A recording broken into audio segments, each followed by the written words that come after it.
ప్రతి దసరాకు పాత్రికేయులకు మీడియా మిత్రులకు కాంగ్రెస్ పార్టీ ఆఫీస్ నుంచి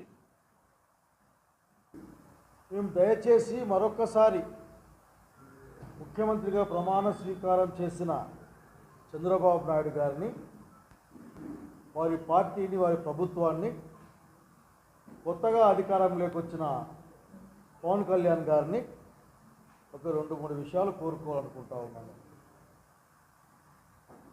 ఆంధ్రప్రదేశ్ రాష్ట్రంలో ఉన్న అన్ని జిల్లాల యొక్క అభివృద్ధి కోసం, సర్వతోముఖాభివృద్ధి కోసం మీరు పనిచేయాలి. ప్రత్యేకించి ఆంధ్ర రాష్ట్రానికి పూర్వ రాజధానిగా ఉన్న కర్నూలు అభివృద్ధి గురించి మీరు పెద్ద ఎత్తున ఆలోచించాల్సిన అవసరం ఉంది. మా గుండ్రేవలో ఏమైంది, మా తుంగభద్ర మీద కట్టే డ్యామ్ ఏమైంది, మా హైకోర్టు బెంచో హైకోర్టు అదేమైంది,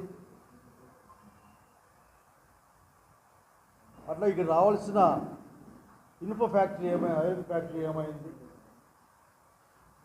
పూర్తి స్థాయిలో పనిచేయని రైల్వే కోచ్ నిర్మాణ ఫ్యాక్టరీ ముందుకు పోతుందా పోదా, వీటన్నిటికీ సమాధానాలు చెప్పాలి. ఆ విధంగా పనిచేయాలని కోరుకుంటా ఉన్నాం.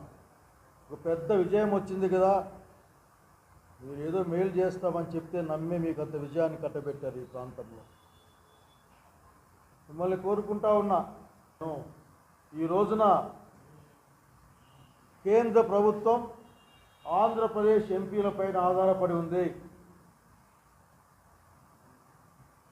ఆంధ్రప్రదేశ్ ఎంపీలు సహాయ నిరాకరణ చేస్తే భారతీయ జనతా పార్టీ ప్రభుత్వం, నరేంద్ర మోడీ ప్రభుత్వం ఈరోజు అల్లకల్లోలం అయిపోతుంది. ప్రతిపక్షంలో ఉన్న జగన్ రెడ్డి గారికి 11 మంది రాజ్యసభ సభ్యులు ఉన్నారు. ఏ బిల్లు కూడా ముందుకు పోలేని పరిస్థితి ఉంటుంది. ఇది సరి అయిన సమయం. ఆ రోజు మన్మోహన్ సింగ్ గారు కాంగ్రెస్ పార్టీ నాయకత్వాన ఆంధ్రప్రదేశ్ రాష్ట్ర అభివృద్ధి కోసం ఏర్పాటు చేసిన అన్ని పనులు సాధించుకోవడానికి తగిన సమయం అని మీకు తెలియజేస్తూ ఉన్నాం. భారతీయ జనతా పార్టీ ఆ రోజు ప్రకటించిన ప్రత్యేక హోదా ముగిసిన అధ్యాయం అని చెప్పి ఉండొచ్చు, కానీ దాన్ని తిరిగి తెరిపించగలిగిన శక్తి సామర్థ్యాలు మీ చేతుల్లో ఉన్నాయి. ప్రభుత్వంలోనే ఉన్నారు బాబు గారు, పవన్ గారు, మీరిద్దరు కూడా. ఆంధ్రప్రదేశ్ రాష్ట్రంలో కూడా ఎన్డీఏ ప్రభుత్వం ఉందని చెప్పుకుంటా ఉన్నారు మీరు. కనుక ఈ రాష్ట్రానికి రావాల్సిన ప్రత్యేక తరగతి హోదా మీరు సాధించే విధంగా ప్రయత్నం చేయాలి, సాధించాలి.